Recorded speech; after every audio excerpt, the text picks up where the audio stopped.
किशोर नाम का एक गरीब व्यक्ति रहा करता था। किशोर सुबह सुबह अपने काम पर जाने के लिए निकल रहा था कि तभी उसकी पत्नी चंपा उससे बोली, घर पर राशन पानी खत्म हो गया है। शाम को जब घर आना तो थोड़े दाल चावल और आटा ले आना। ईश्वर से प्रार्थना करना चंपा कि आज मुझे कोई अच्छी सवारी मिल जाए। मैं आपसे कितनी बार कह चुकी हूँ कि आप अपने हाथी को बेचकर कोई दूसरा व्यवसाय शुरू कर दीजिए। नहीं चंपा, ये हाथी मेरे पिता की निशानी है। अरे ऐसी निशानी से क्या फायदा जिससे हम दोनों की भूखे मरने की नौबत आ जाए। अपने मन में कभी भी निराशा को जन्म नहीं देना चाहिए। हर रात के बाद सुबह होती है। इतना बोलकर किशोर अपने घर से निकल गया। वो अपने हाथी पर बैठकर कुछ ही दूर चला था कि तभी गांव का मुखिया किशोर उससे बोला, किशोर, तुम्हारा ये हाथी आखिर किस काम का है? मैं कुछ समझा नहीं मुखिया जी। किशोर, तुम जिस गांव में रहते हो उस गांव में कोई टूरिस्ट नहीं आता। सारा दिन तुम इस हाथी पर बैठकर घूमते रहते हो और एक एक रुपया लेकर बच्चों को सैर कराते रहते हो। जितना कमाते हो उससे अधिक तो तुम्हारा ये हाथी खा जाता है। जो भी हो मुखिया जी, लेकिन मैं खुश हूँ। आज जमींदार पूछता हुआ मेरे पास आया था, बोल कर गया कि किशोर मिले तो उससे कह देना कि मेरी हवेली आ जाए। मुखिया के कहने पर किशोर जमींदार की हवेली पर पहुंच गया। मुखिया जी बता रहे थे कि आपने मुझे याद किया है। हाँ, याद किया है। दरअसल तुम्हारे पिता ने मुझसे कर्ज लिया था और वो कर्ज देने से पहले ही स्वर्ग सिधार गए। वो कर्ज अब तुम चुकाओगे। जमींदार साहब, मेरे पिताजी ने अपना खेत भी तो आपके पास गिरवी रखा है। तुम्हारे उस पिता के बंजर खेत का मैं क्या अचार डालूंगा? मुझे मेरे पैसे चाहिए। अगर 1 महीने के अंदर तुमने मेरे पैसे नहीं लौटाए तो मैं ये तुम्हारा हाथी तुमसे छीन लूंगा और तुम्हारी बंजर जमीन के कागज तुम्हारे मुंह पर मार दूंगा। अब तुम जा सकते हो।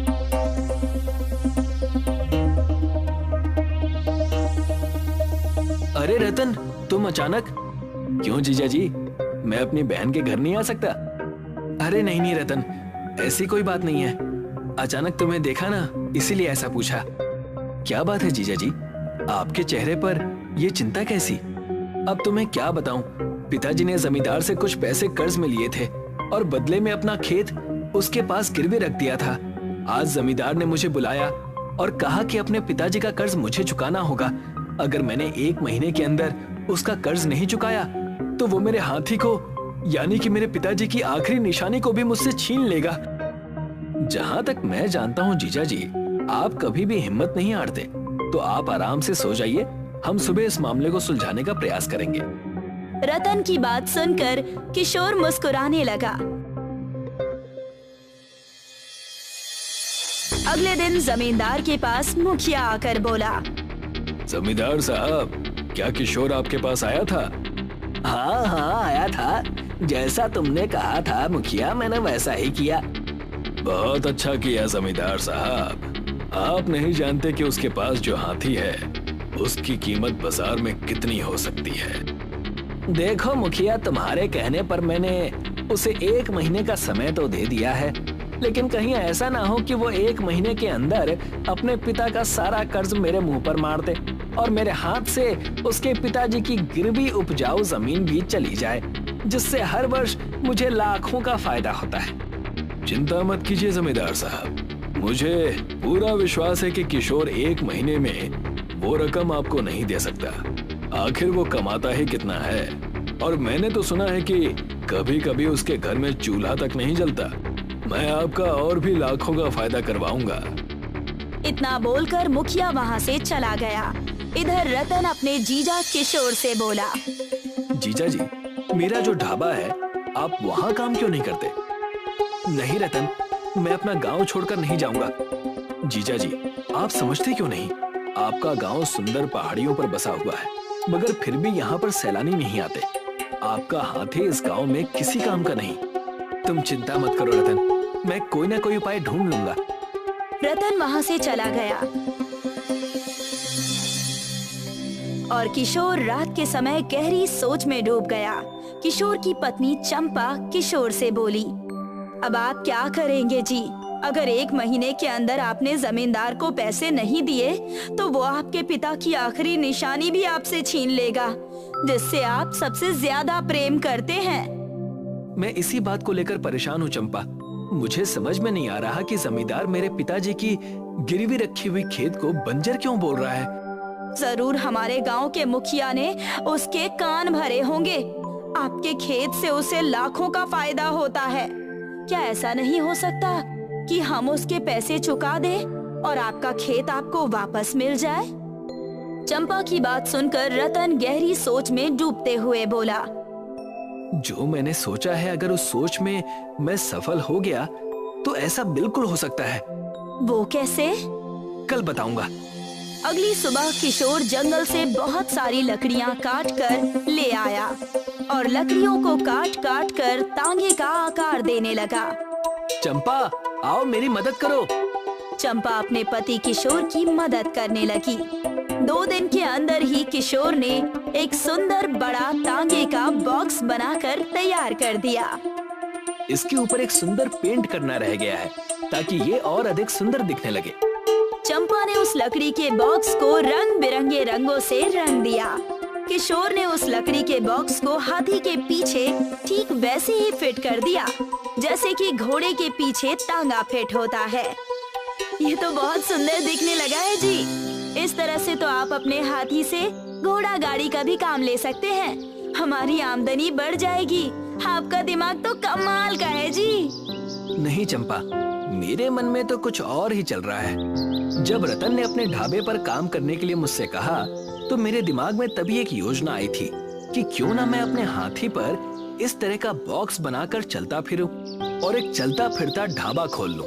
आजकल आधुनिक जमाना है और लोग हमेशा कुछ नया करने का प्रयास करते हैं। आप बिल्कुल सही कह रहे हैं जी। किशोर अपने हाथी को लेकर सीधे रतन के गांव पहुंच गया।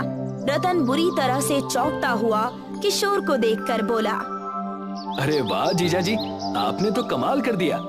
ये तो बहुत ही सुंदर दिख रहा है। आपने तो घोड़ा गाड़ी की बजाय हाथी गाड़ी बना दी। तुम मेरी मदद करना चाहते थे ना रतन?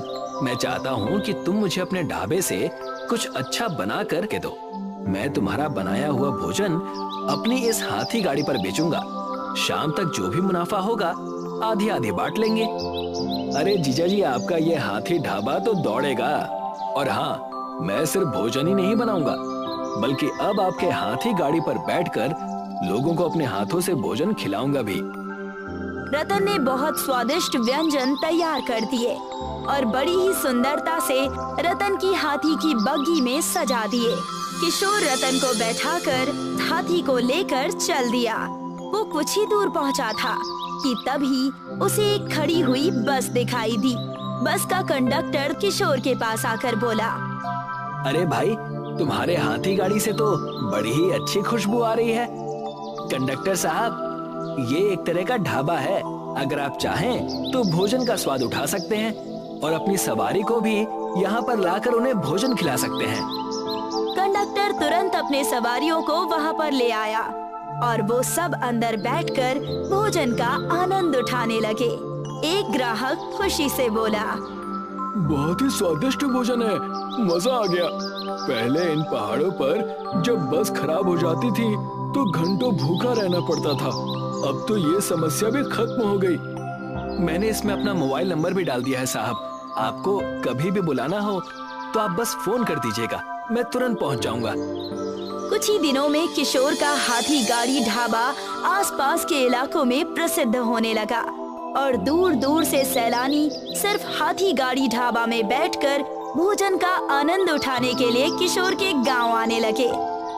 आपने तो कमाल कर दिया जी। आपने तो वो सब करके दिखा दिया जिसकी मैं कल्पना भी नहीं कर सकती थी। हमारे गांव में सैलानी नहीं आते थे, लेकिन अब सिर्फ आपकी हाथी गाड़ी ढाबा को देखने के लिए और भोजन का आनंद उठाने के लिए यहाँ पर सैलानी आने लगे। ये सब ईश्वर की कृपा है चंपा।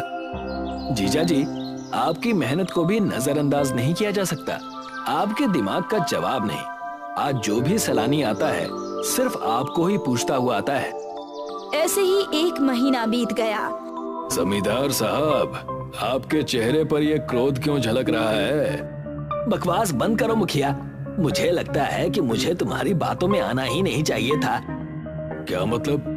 अरे तुम्हें पता भी है, आज गांव के लोग मेरे और तुम्हारे नाम की बजाय किशोर के नाम की माला जपने लगे हैं। अरे दूर दूर से सैलानी सिर्फ उसका नाम पूछते हुए यहाँ पर आते हैं। और ये सब कुछ 1 महीने में हुआ है मुखिया। 1 महीने पहले किशोर का कोई नाम तक नहीं जानता था। मुझे तो लगता है कि मैंने तुम्हारी बात मानकर बहुत बड़ी गलती कर दी। चिंता मत कीजिए, उसका नाम पूछते हुए आते हैं तो इसका मतलब ये नहीं कि वो इतना धनवान हो गया है कि वो अपने पिता का कर्ज चुका दे। देखना, वो मुंह लटका कर आएगा और कहेगा कि जमींदार साहब पैसे का इंतजाम नहीं हो पाया। उसी पल आप उसका हाथी उससे छीन लेना। और अब हाथी गाड़ी ढाबा में परिवर्तित हो गया है और आपको डबल मुनाफा हो जाएगा। तभी वहाँ पर किशोर गांव के कुछ लोगों के साथ आ पहुँचा। ऐसा कभी नहीं होगा मुखिया जी। आपने जो सपना देखा था वो अधूरा ही रह जाएगा। तुम कहना क्या चाहते हो? किशोर ने अपनी जेब से नोटों की गड्डी निकालकर जमींदार के मुंह पर मार दी। ये क्या बदतमीजी है किशोर? ये बदतमीजी नहीं जमींदार साहब, बल्कि ये कर्ज चुकाने का मेरा स्टाइल है। अब जल्दी से मेरे पिताजी के खेत के कागज मुझे वापस कर दीजिए, जो कि आपने वादा किया था। मैंने ऐसा तुमसे कोई वादा नहीं किया था। कुछ देर पहले आप और मुखिया जी जो बातें कर रहे थे, वो सारी बातें इन गांव वालों ने सुन ली है। इससे पहले कि ये क्रोधित होकर कुछ कर बैठे, मेरा खेत मुझे वापस कर दीजिए। जमींदार उन सभी लोगों के चेहरे देखकर डर गया और उसने तुरंत किशोर का खेत उसे वापस कर दिया। और जमींदार और मुखिया मुंह लटकाकर देखते रह गए। मिर्जापुर गांव में माया देवी अपने 2 छोटे बच्चों के साथ रहती थी। बारिश के मौसम में एक दिन रात को बाढ़ आ जाती है और पूरा गांव पानी में डूब गया। गांव के लोग वहां से जान बचाकर भागे। माया देवी भी अपने छोटे बच्चों के साथ पड़ोस के सिकंदराबाद में पहुंची। माया को देखकर सिकंदराबाद का सरपंच आया और बोला, ए बुढ़िया, हमारे गांव में क्यों आई है? सरपंच जी, आप तो जानते ही हैं कि हमारे गांव मिर्जापुर में बाढ़ ने अपना कहर दिखाना शुरू कर दिया है। इसलिए मुझे और मेरे 2 बच्चों को अपने गांव के बाहर ही रहने दो। तो जानती नहीं कि तेरे पति से मेरी दुश्मनी थी, तो मैं दुश्मनों को कैसे रख सकता हूँ? और वैसे भी तुम इतने गरीब हो, मैं विश्वास नहीं कर सकता कि तुम चोरी नहीं करोगे। सरपंच जी, हम समय काटने आए हैं, हम चोरी क्यों करेंगे? ए बुढ़िया, ज्यादा सयानी मत बन और अपने बच्चों को लेकर यहाँ से निकल जा। माया सरपंच के आगे खूब रोई, गिड़गिड़ाई, लेकिन सरपंच तेज तेज हंसता रहा और माया को गांव से बाहर निकाल दिया। माँ, अब हम क्या करेंगे? गांव में पानी है और दूसरे लोग गांव में घुसने नहीं दे रहे। अब हम कहाँ जाएं? जंगल के अलावा भी तो कोई रास्ता नहीं है। माँ, हम इस सड़क पर भी तो रह सकते हैं। नहीं बेटा, यहाँ भी पानी आ जाता है और अगर पानी नहीं भी आया तो सरपंच नहीं रहने देगा। हमें इसकी नजरों से दूर जंगल में ही जाना होगा। ईश्वर ने जो भी लिखा है नसीब में, वो तो होना ही है। माया अपने बच्चों को लेकर जंगल में चली जाती है। जंगल में बहुत सारे बांस के पेड़ हैं। वहाँ 2 आम के और बाकी फलों के पेड़ भी हैं। माँ, यहाँ तो गर्मी बिल्कुल नहीं है और बहुत सारे फल भी हैं। अब हम यहाँ पर पेट भर के खा सकते हैं और आराम से रह सकते हैं। हाँ माँ, अच्छा हुआ वहाँ बाढ़ आ गई, क्योंकि ना तो वहाँ फल मिलते थे और ना इतनी ठंडी अच्छी हवा। बच्चों, बाढ़ बहुत अच्छे के लिए आई। हमें ऐसा नहीं सोचना चाहिए, क्योंकि बाढ़ के कारण जान और माल दोनों का नुकसान होता है। और हम जंगल में रह सकते हैं, लेकिन हमें यहाँ एक झोपड़ी बनानी होगी, नहीं तो जंगली जानवर हमें ही खा जाएंगे। लेकिन माँ, हम झोपड़ी कैसे बनाएंगे? हम लकड़ियों की मदद से झोपड़ी बनाएंगे। हाँ माँ, मैं पेड़ पर चढ़कर लकड़ी काट लाऊंगा। नहीं मेरे बच्चे, पेड़ों में भी जीवन होता है, हमें इन्हें नहीं काटना चाहिए। हम इनकी वजह से ही सांस लेते हैं और खाते पीते हैं। फिर हमारी झोपड़ी कैसे बनेगी माँ? वो सामने देखो, वहाँ पर कुछ सूखी लकड़ियाँ पड़ी हैं, हम उनसे अपनी झोपड़ी बनाएंगे। माया अपने बच्चों के साथ लकड़ी इकट्ठा करना शुरू कर देती है और कुछ घंटों की मेहनत के बाद वो पर्याप्त लकड़ी इकट्ठी कर लेते हैं। देव नदी की तरफ झोपड़ी के लिए फूस लेने चला जाता है। देव, अकेले वहाँ मत जाओ, पहले लकड़ी से झोपड़ी बना लेते हैं, बाद में फूस ले आएंगे। देव उसकी कोई बात नहीं सुनता और फूस उठाने चला गया। तभी देव की चीख निकली क्योंकि उसे सांप ने काट लिया। माँ, क्या हुआ देव? माँ, मुझे सांप ने काट लिया। यह बात सुनकर माया और मोनी दोनों रोते हुए देव की तरफ दौड़े। देव भी बेहोश हो चुका था। देव, देव, देव, बेटा, बेटा, हे भगवान, मैंने क्या बिगाड़ा है तुम्हारा? तुमने पहले पति छीन लिया, फिर घर, और अब बेटा भी। भगवान, मेरा बेटा मुझे लौटा दो। तभी उन्हें एक आवाज आती है। माया, मैं जादुई बांस का घर हूँ। मैंने तुम्हारी बातें सुनी थी कि तुम अपने बच्चों को पेड़ों के बारे में समझा रही थी। ये देखकर मुझे बहुत अच्छा लगा। मैं तुम्हारे बेटे को अब वापस जिंदा कर रहा हूँ और तुम्हें रहने के लिए एक जादुई घर दे रहा हूँ, जिसमें तुम्हारा परिवार बिना किसी डर के रह पाएगा और तुम अन्य लोगों का भी भला कर पाओगी। मैं कोई सपना देख रही हूँ? अभी तुम्हारा बेटा ठीक हो जाएगा और एक आलीशान घर भी आ जाएगा, जिसमें खाने का पूरा ध्यान रखा जाएगा। बस तुम अपनी आंखें बंद कर लो। माया और मोनी अपनी आंखें बंद करते हैं और जादुई बांस का घर बनकर तैयार हो गया, जो दिखने में बहुत ही सुंदर है। तभी देव भी जिंदा हो गया और उसने अपनी माँ को आवाज लगाई। माँ, माँ। देव, तू ठीक है? हाँ माँ, मैं तो सोया था और आपने तब तक इतना अच्छा घर बना दिया। घर? तीनों पीछे देखते हैं तो वो भी हैरान रह जाते हैं, क्योंकि वहाँ बांस का जादुई घर है। वो तीनों जल्दी से घर के अंदर जाते हैं। अंदर से वो घर नहीं, महल है। देव और मोनी को वो घर बहुत पसंद आता है। वो वहीं रहने लगे और खूब फल खाते। इसी तरह तीनों रहने लगे। माया और उसके बच्चों के कुछ दिन आराम से बीत गए। फिर उन्होंने एक दिन देखा कि सरपंच भी बाढ़ से बचकर जंगल में भाग आया है। माया, मुझे माफ कर दे और मेरे परिवार को अपने घर में रख ले। माया, मुझे माफ कर दे। माया, आपने हमें अपने गांव में नहीं आने दिया, हम अपने गांव में क्यों आने दे? बेटा, मुझे माफ कर दो। कोई बात नहीं सरपंच जी, आ जाइए घर में। सरपंच ने जैसे ही अपने परिवार के साथ घर में कदम रखने की कोशिश की, जादुई घर ने उसको बाहर फेंक दिया और बहुत तेजी से जंगल में भी बाढ़ आ गई, जिसमें सरपंच और उसका परिवार भी बह गया। लेकिन जादुई बांस के घर को कुछ नहीं हुआ, वो सही सलामत रहा। कुछ दिन में बाढ़ का कहर शांत हो गया और माया अपने बच्चों के साथ जंगल में ही रहने लगी। एक गांव में रामू और मंगल नाम के दो नाई रहते थे।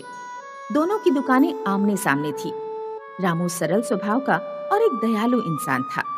उसकी दुकान पर अक्सर एक बूढ़ा भिखारी आया करता था। रामू फ्री में उस भिखारी के बाल काट देता, अपना खाना उसे खिला देता और ठंड के दिनों में उसे गर्म कपड़े भी देता। दूसरी तरफ मंगल एक चालाक और कंजूस इंसान था। वह अपनी दुकान पर आने वाले ग्राहकों से इधर उधर वाले लोगों की बुराइयां और चापलूसी से भरी बातें करता। भाई साहब, तुमने रमेश के लड़के के बारे में कुछ सुना? अरे हाई स्कूल में 3 बार फेल हो गया है। रमेश के सारे बच्चे बिगड़े हुए हैं। काश उसे आपके जैसे बच्चे मिले होते। रामू की पत्नी पेट से थी। एक रात रामू की पत्नी के पेट में बहुत तेज दर्द उठा। रामू अपनी पत्नी को लेकर कुछ दिनों के लिए शहर में हॉस्पिटल चला गया। उस समय जब भिखारी गांव में आया तो उसने देखा कि रामू की दुकान बंद है। भिखारी मंगल की दुकान पर गया और बोला, बेटा, रामू की दुकान बंद है। क्या तुम मुझे खाने के लिए कुछ दे दोगे और मेरे बाल काट दोगे बेटा?